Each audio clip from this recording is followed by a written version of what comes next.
পহেলা বৈশাখ শুরুই করা হয় শিরক ও কুফর রীতির মধ্য দিয়ে। এর যাবতীয় রীতিনীতি বিধর্মীদের। আর তুমি মুসলিম হয়ে কিভাবে পহেলা বৈশাখ উদযাপন করো?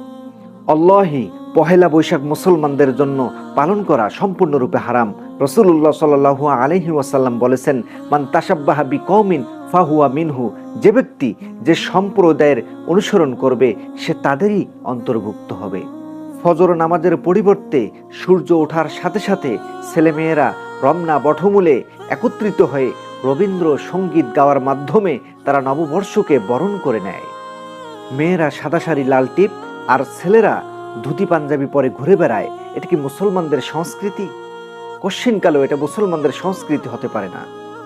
নববর্ষ মুসলমানদের জন্য পালন করা হারাম হারাম হারাম। এটা কোনো মুসলমানদের সংস্কৃতি হতে পারে না ভাই। এটা মুসলমানদের সংস্কৃতি নয়, এটা পুরোপুরি বিধর্মীদের।